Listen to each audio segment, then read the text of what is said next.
રેસનો ઘોડો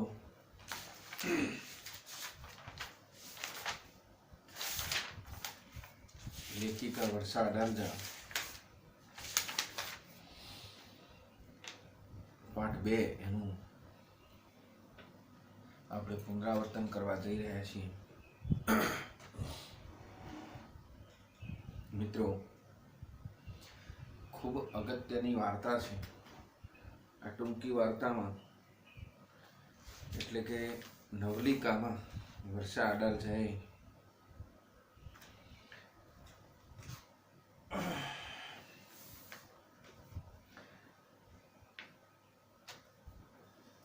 વિદ્યાર્થીઓ માટે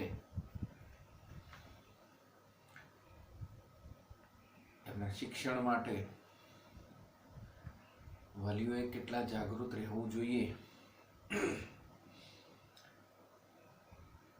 અને એમાં ક્યાંય અતિશયોક્તિ ન થઈ જાય એની કાળજી પણ રાખવી જોઈએ.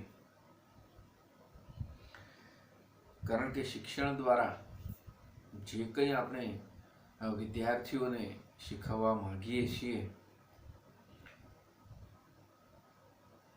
એ વિદ્યાર્થી શીખે એ ખૂબ જરૂરી છે. અને એની સાથે સંસ્કારો અને કેળવણી પામે એ પણ જરૂરી છે. માત્ર યંત્રવત એક તૈયાર થયેલો વિદ્યાર્થી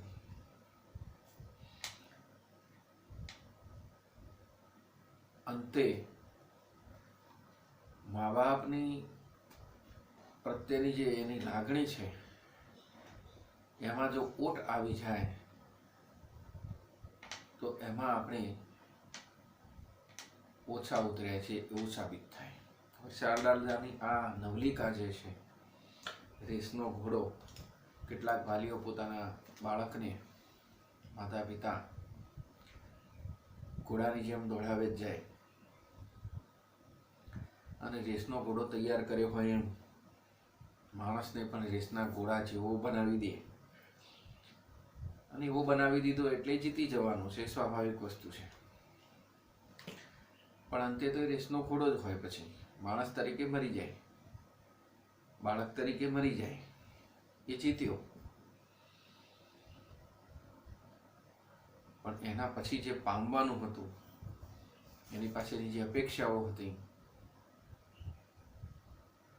એ અપેક્ષાઓ આપણે ક્યારેય એની પાસેથી પૂરી ન કરી શકીએ. કારણ કે આપણે એને બાળક નહીં, સારું બાળક નહીં, વિદ્યાર્થી નહીં, રેસનો ઘોડો બનાવી દીધો છે. એને બીજી કાંઈ ખબર નથી. એવી સરસ મજાની આ વાર્તા વર્ષા અડાલજાની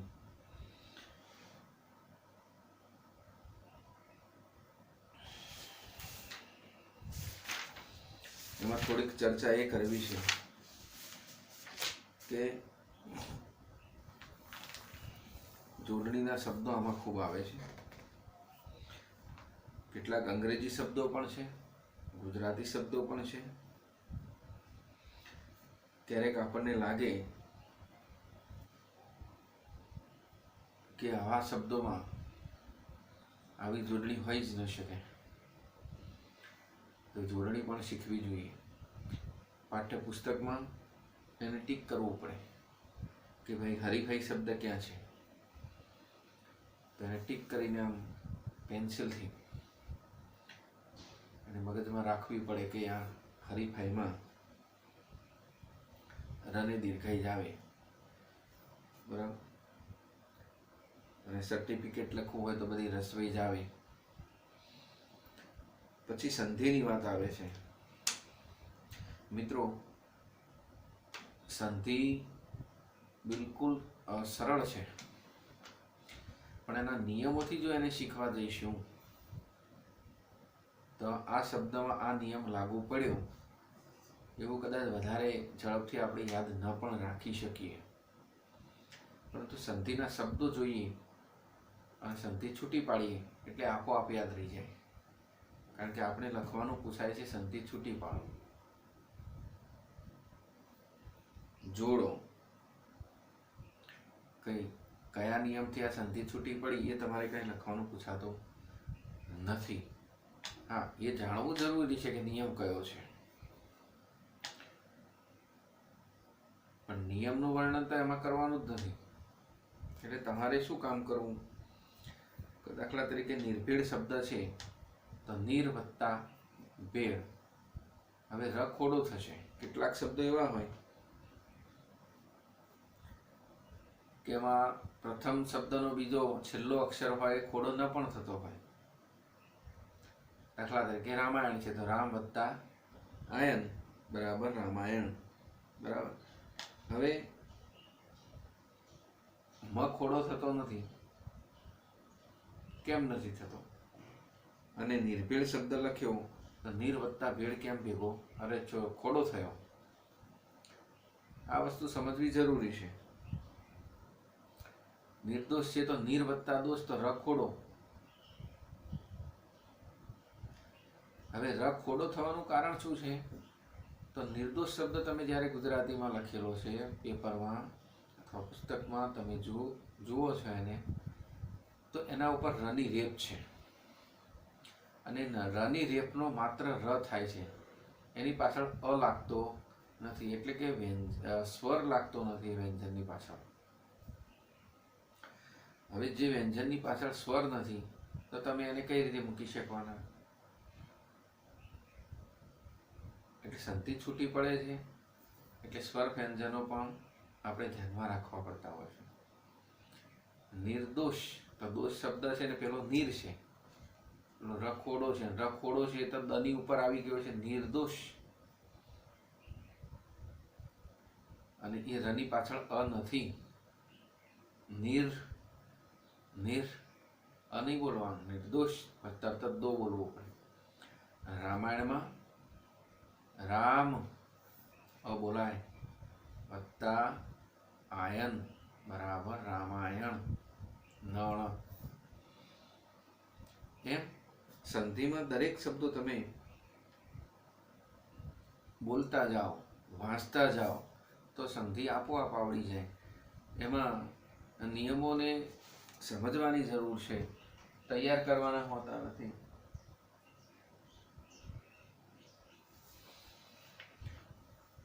તો એ ખૂબ અગત્યની વસ્તુ છે. દાખલા તરીકે પરિ વત્તા ઈક્ષા, તો પરીક્ષા. પરીક્ષા લખીએ ત્યારે રની દીર્ઘઈ આવે છે. સંધિ છૂટી પાડીએ તો રન રસ્વઈ થાય, અને આ બાજુ જે આવે ઈક્ષા એમાં ઈ નાની થાય. નિયમ એવો છે કે બે નાની ભેગી થાય, ઈ વત્તા ઈ બરાબર મોટી ઈ થાય, એટલે કે દીર્ઘઈ. હવે આ દીર્ઘઈ આવી, કોઈ પણ ઈ ભેગી થાય તો એ દીર્ઘઈ જ થાય. સમજી લો, નિયમ એવો છે. પરિવત્તા ઈક્ષા લખો કે પરિવત્તા નામ લખો, પરિણામ તો કે બે રીતે લખાય છે, પણ કહેવાનો મતલબ કે બે, એક ઈ નાની એક ઈ મોટી. એટલે કે રસ્વ દીર્ઘ, દીર્ઘ રસ્વ, બંને દીર્ઘ બંને રસ્વ, તો જવાબ તો મળે મોટી ઈ જ, એટલે કે દીર્ઘઈ જ. એટલે એ સમજી લેવા જેવું છે કે જ્યારે સંધિ જોડવાની હોય ત્યારે તમને બહુ સરળ રહેશે કે કોઈ પણ બે ઈ લાગેલી હોય તો સીધી દીર્ઘઈ જ કરી દેવાની. પણ સંધિ છોડવાની હોય ત્યારે એ ખબર રાખવી જોઈએ કે બે ઈ છૂટી પડે છે તો કઈ મોટી આવશે કઈ નાની આવશે. કારણ કે જોડણી પ્રમાણે બે ઈ નાની મોટી હોઈ શકે, બે શબ્દો છૂટા પડે એટલે સંધિના. પણ એવું જોડવામાં એવું નથી બનતું, એ મોટી જ બને એટલે બને જ, પછી નાનીનો કોઈ પ્રશ્ન થતો નથી. એટલે સંધિ જોડવાની હોય ત્યાં તમને સરળતા રહેશે.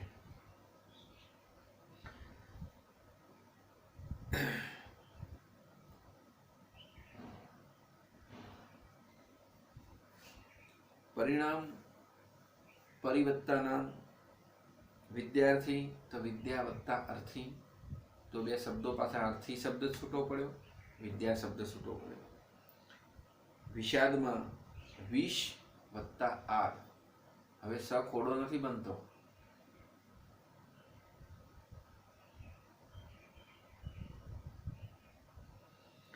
વિષ વત્તા આદ, વિષ વત્તા આદ અને વી વત્તા સાદ, આ ત્રણ શબ્દોમાંથી કયો શબ્દ પસંદ કરવો વિષાદમાં? હવે વિષાદ લખાય છે ત્યારે ષટકોણનો સ છે, જ્યારે સંધિ છૂટી પડે છે ત્યારે સસલાનો સ બની જાય છે.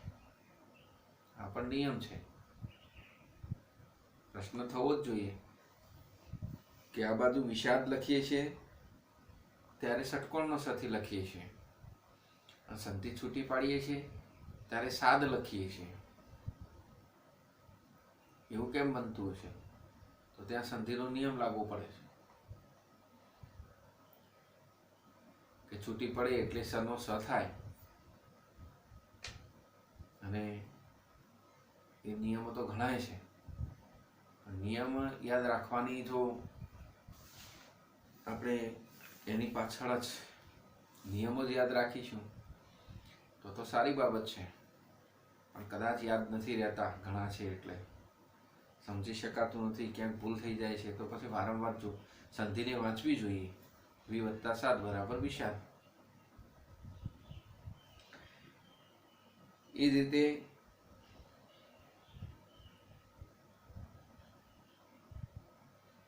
સૂર્ય વત્તા અસ્ત બરાબર સૂર્યાસ્ત. એમ બધી સંધિને તમે રોજ વાંચો. આ તો એક પાઠ છે, રેસનો ઘોડો, પરંતુ પાઠ્યપુસ્તકના તમામ પાઠની સંધિ જોડો અને સંધિ છોડો આ બધી જ વાંચી લેવાની છે. ખરેખર જેને શીખવું છે એ તો એના બે ભાગ પાડી દે છે કે પાઠ એક, કવિતા એક છે આપણી વૈષ્ણવ છે, તો એની સંધિ છોડો,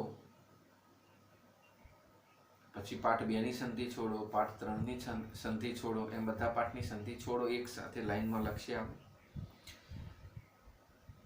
બીજું કે પાઠ 1 સંધિ જોડો, પાઠ 2 સંધિ જોડો, પાઠ 3 સંધિ જોડો. એ બધી જોડેલી સંધિ, એક બાજુ છોડેલી સંધિ, અને આખી નોટમાં આ રીતે એને વિભાગ બનાવેલો હશે. અને રોજ 10-15 મિનિટ માટે રોજ 4 પાઠ વાંચી નાખવા સંધિના. અને સંધિ વાંચેલી હોય એટલે આપણી ક્યારેય ભૂલ થાય નહીં. આ નિયમ નહીં આવડે તો એ સંધિ ક્યારેય ખોટી નહીં પડે, કારણ કે મહાવરો થશે, વારંવાર એનું દૃઢીકરણ થશે, તો જ તમે એને લખી શકશો. સમાસની વાત આવે છે. સમાસ તો આપણે ચલાવી દીધા છે 10મામાં, અને એ સમાસ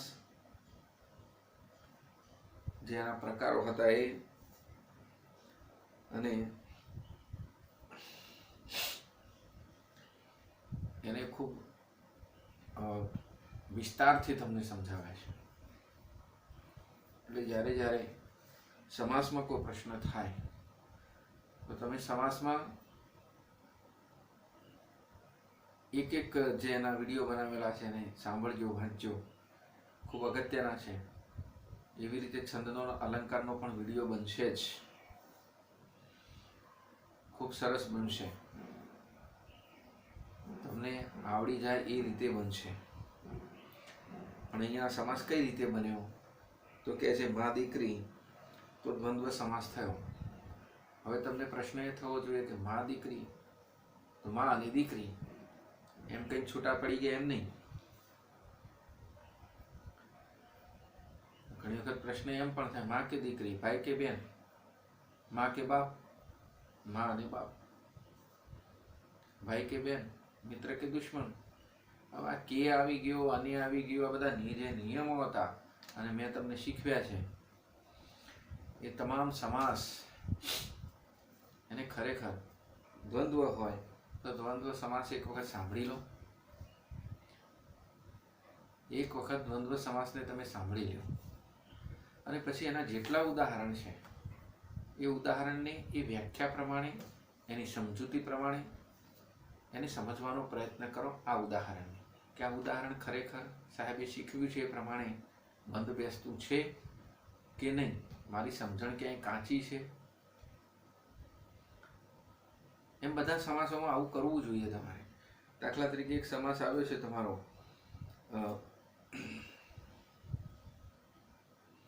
અઠવાડિયું સમાસ છે તો એ દ્વિગુ છે, અઠવાડિયું. હવે સાહેબે અઠવાડિયું સમાસને દ્વિગુ કેમ કહ્યો, એની પાછળ કારણ શું? તો પહેલા દ્વિગુ સમાસને સાંભળો, એને કઈ રીતે સમજાવે છે જુઓ, અને પછી અઠવાડિયું એટલે શું, 7 દાડાની જે વાત કરી છે એ કેમ અઠવાડિયાને દ્વિગુમાં લીધો સાહેબે, એ સમજો. એમ દરેક સમાસના 5 ઉદાહરણ તમારે નક્કી કરવા જોઈએ. દ્વંદ્વના 5 મૂકો, તમને જે ઓકવર્ડ લાગે એવા, ન સમજાય એવા અઘરા સમાસો, અને એને જુઓ કે આ સમાસને દ્વંદ્વ સમાસમાં મૂક્યો છે અને મને સમજણ પડતી નથી, તો તરત જ એને દ્વંદ્વ સમાસનો વિડીયો ખોલી યુટ્યુબ પર અને તરત જ એને સાંભળી લો. ભલે 15-20 મિનિટ એમાં જાય, કારણ કે 20 મિનિટ એમાં જાય છે એ સારી જાય છે, એનો સદુપયોગ થઈ રહ્યો છે. અને પછી તમે બીજા 5-25 ઉદાહરણને ચેક કરી લો, અને પછી તમને જે મજા આવશે સાહેબ, કે દ્વંદ્વ સમાસ સાચી રીતે આપણે આજે શીખ્યા છીએ જાતે. હું કહું એમ નહીં, મેં તો શીખવી દીધું છે, પણ આ ઉદાહરણને તમે મૂકો, નોટમાં લખો, અને પછી શાંતિથી વિડીયો જુઓ એનો, કે સાહેબ દ્વંદ્વ સમાસ કેમ મૂકે છે, કારણ સાથે મેં સમજાવ્યું છે. અને એટલું સરસ સમજાવ્યું છે કે આપણી પાસે એવી કોઈ જબરજસ્ત ફેસિલિટી તો નથી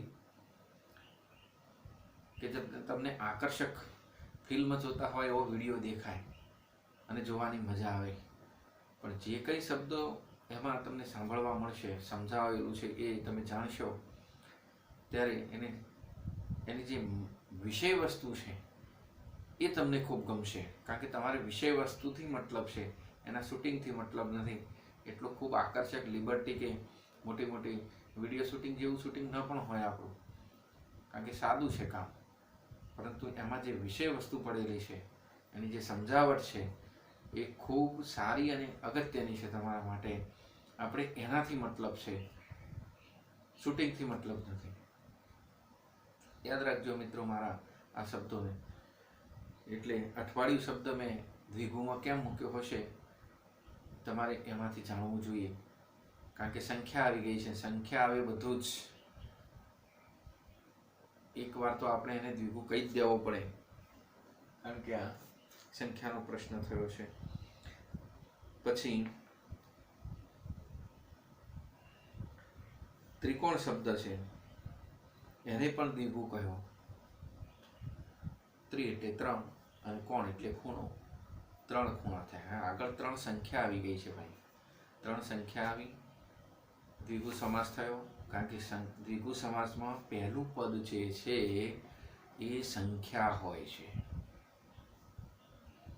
એટલા માટે દ્વિગુ છે.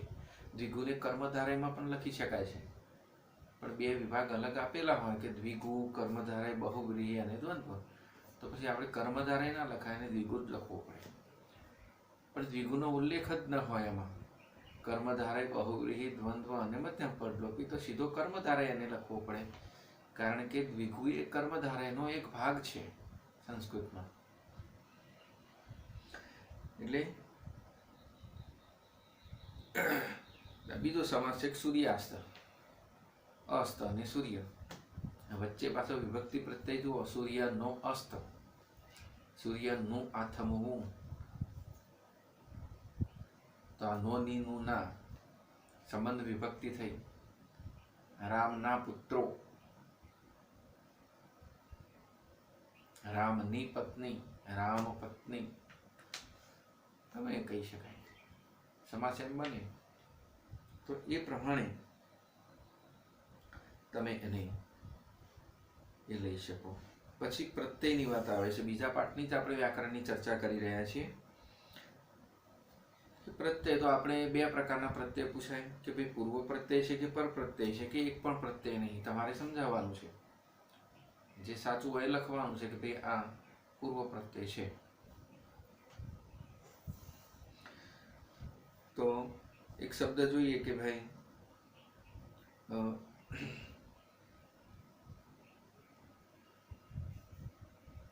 સરસ શબ્દ છે, સરસ શબ્દ. પ્રત્યય ક્યાં છે? સ વિનય, સાદર એટલે સ વત્તા આદર, સરસ તો સ વત્તા રસ. આ સ પ્રત્યય છે પહેલો. રસ શબ્દ છે, શબ્દને પ્રત્યય લાગે છે, ક્રિયા ધાતુઓને પ્રત્યય લાગે, એમ શબ્દ ઘડતર થાય, નવો શબ્દ દેખાય. તમે કહો કે આ તો શબ્દ છે પણ એમાં પ્રત્યય જોડાયેલો હોય એટલે પ્રતિબિંબ શબ્દ છે. તો બિંબ એટલે સામો જે પડછાયો પડે છે એ તમારો પ્રતિબિંબ. એક છાપ, પ્રતિબિંબ એટલે સામો પડછાયો, સામો પડઘો, સામું બિંબ. તો પ્રતિ પ્રત્યય લાગ્યો. આમ બિંબ તો શબ્દ છે જ, પ્રતિ પ્રત્યય લાગ્યો એ આપણને ઓળખતા આવડવું જોઈએ, કારણ કે આ પ્રત્યયની બધી કરામતો છે, ત્યાં શબ્દનું ઘડતર થાય. પછી સૌરભ શબ્દ છે. સૌરભ, છોકરાનું નામ હોય સૌરભ, કે કયો પ્રત્યય છે? એ કે પ્રત્યય નથી આગળ લાગ્યો કે નથી શબ્દની પાછળ ક્યાંય પ્રત્યય. સૌરભ શબ્દ છે જ, તટસ્થ શબ્દ છે, એને પ્રત્યયની જરૂર નથી. એ રીતે